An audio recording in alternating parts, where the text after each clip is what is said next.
Paytm की शुरुआत वर्ष 2010 में मोबाइल रिचार्ज प्लेटफॉर्म के रूप में होती है।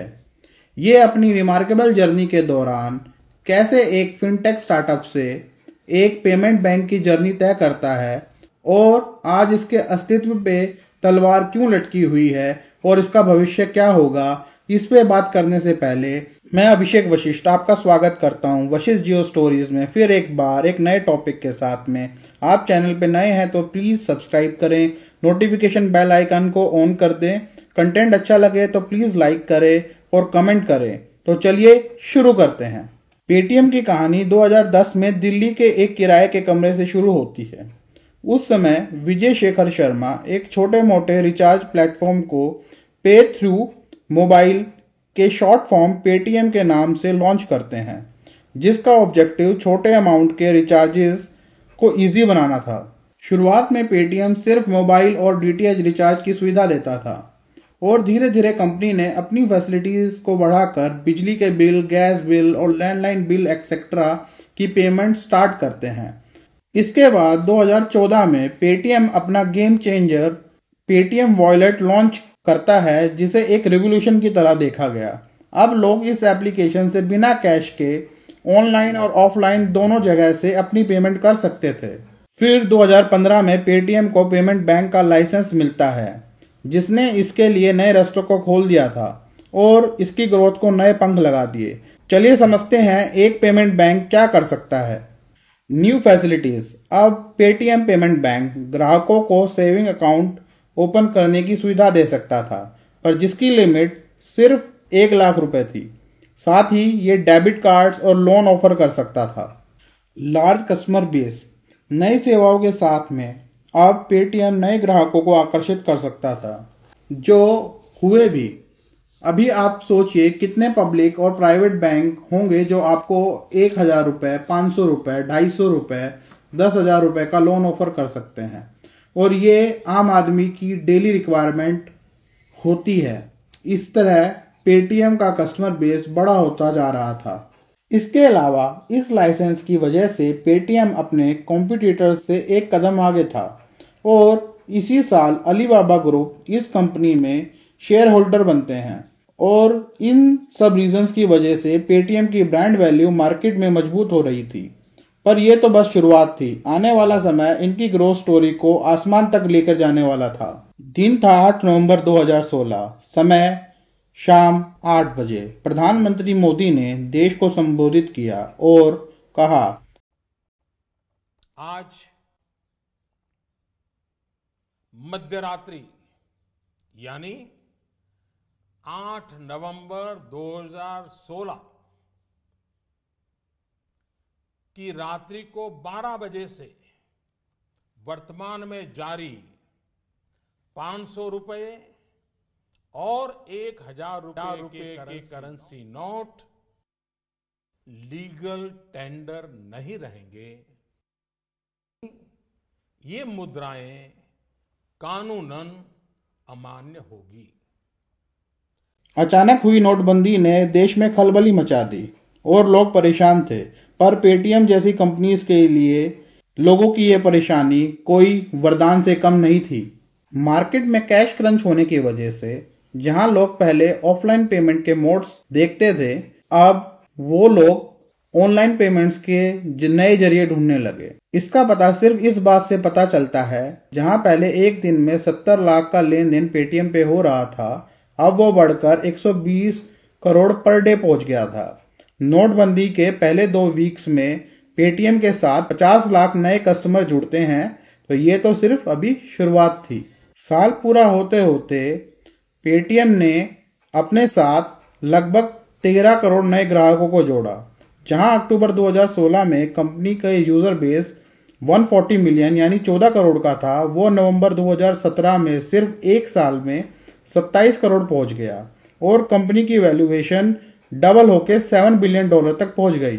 पर इस सक्सेस के बाद भी मार्केट में कंपटीशन बहुत टफ था और डिफरेंट प्लेटफॉर्म्स में आगे निकलने की होड़ लगी हुई थी।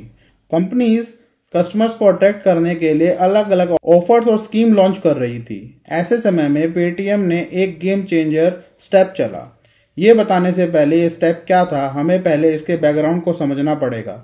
अभी फिनटेक ऐप्स पर आम लोगों के अलावा मर्चेंट्स और छोटे दुकानदार, रेहड़ी पटरी वाले भी पेमेंट रिसीव करते हैं। और एक मेन प्रॉब्लम थी कि पेमेंट सक्सेसफुल हुई या नहीं, इसके लिए उन्हें बार बार अपना फोन चेक करना पड़ता था। ये हमें आम बात लगती है, पर सोचकर देखिए, आपको अपना फोन हर 2 से 3 मिनट में बार बार चेक करना पड़ता है, तो ये आपके लिए कितना इरिटेटिंग होगा। पेटीएम ने मर्चेंट्स की इस परेशानी को समझा और पेटीएम साउंड बॉक्स लॉन्च किया, और देखते ही देखते मर्चेंट्स ने इसे हाथों हाथ लिया। इसकी हेल्प से अब छोटे मर्चेंट्स को बार बार अपना फोन चेक नहीं करना पड़ता था। पेटीएम को भी इससे बहुत फायदा हुआ, उनका कस्टमर बेस तो बढ़ा ही, इसके साथ साथ अब देश के लाखों दुकानें, रेहड़ी पटरी वाले, मर्चेंट्स मुफ्त में पेटीएम का प्रमोशन कर रहे थे। तो आप अभी पूछेंगे वो कैसे? क्योंकि अब हर कुछ मिनट्स में स्पीकर पर बोला जा रहा था, पेटीएम पर 100 रुपए प्राप्त हुए। लोगों के बार बार ये सुनने से इनका ब्रांड प्रमोशन हो रहा था और ब्रांड वैल्यू भी स्ट्रांग हो रही थी।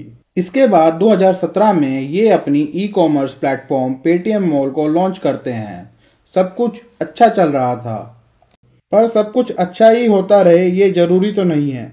नवंबर 2021 में पेटीएम ने आईपीओ लॉन्च किया, जिसमें कंपनी ने 18,300 करोड़ रुपए जुटाए, जो उस समय का भारत का सबसे बड़ा फिनटेक आईपीओ था। पेटीएम के शेयर की ऑफरिंग प्राइस 1950 रुपए पर शेयर थी, पर लॉन्च होते ही इसका शेयर 27% गिर के 1425 रुपए पे आ गया। मार्केट में कुछ इन्वेस्टर्स ने पेटीएम की वैल्यूएशन कंपनी के घाटे में होने और इसके भविष्य के बारे में चिंता जताई थी। मार्च 2022 आते आते पेटीएम का शेयर लगभग 70% टूटकर 550 रुपए के आसपास ट्रेड कर रहा था। फरवरी 2023 में पेटीएम पहली बार प्रॉफिट में आता है और फाइनेंशियल ईयर 2023 में पहली बार 42.8 करोड़ का प्रॉफिट शो करता है। स्टॉक मार्केट इस रिजल्ट को एप्रिशिएट भी करता है, पर अब तक पेटीएम आरबीआई की नजरों में आ चुकी थी।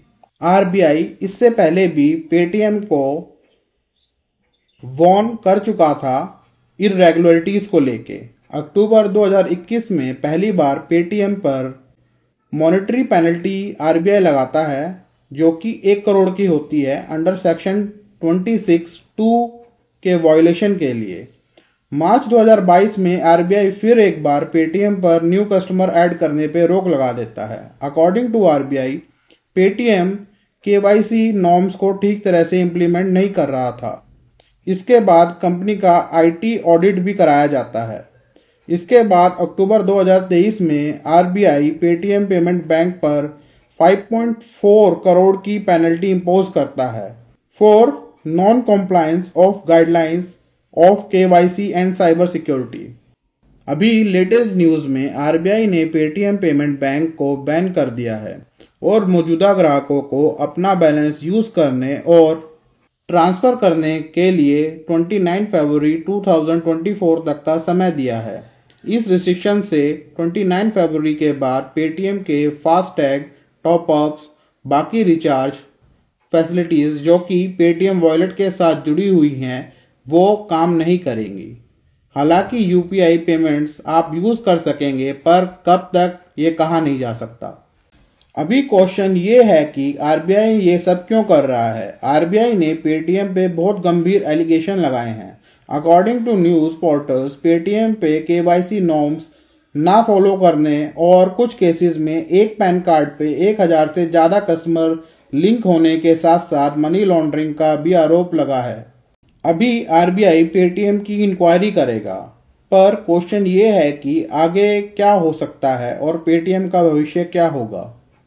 इसके लिए हम यस बैंक के केस को कंसीडर कर सकते हैं, जिसमें यस बैंक का पूरा रिस्ट्रक्चरिंग हुई थी और बैंक में फंड को इन्फ्यूज किया गया था, पूरा मैनेजमेंट चेंज किया गया था और पुराने ऑनर राणा कपूर पर मनी लॉन्ड्रिंग के केस भी चल रहे हैं। पेटीएम के केस में भी ऐसा ही हो ये कोई जरूरी नहीं है, पर यह श्योरिटी है, एक बार आरबीआई किसी बैंक के पीछे पड़ता है नॉर्म वायलेशन की वजह से, तो उसका जल्दी प्रॉब्लम्स और कंट्रोवर्सी से बाहर आना मुश्किल है। इस विषय पर अगर कोई नई अपडेट आती है तो मैं फिर अपडेटेड वीडियो आपके सामने लेके आऊंगा। अभी के लिए इतना ही, फिर मिलते हैं किसी नए टॉपिक के साथ में। Thank you.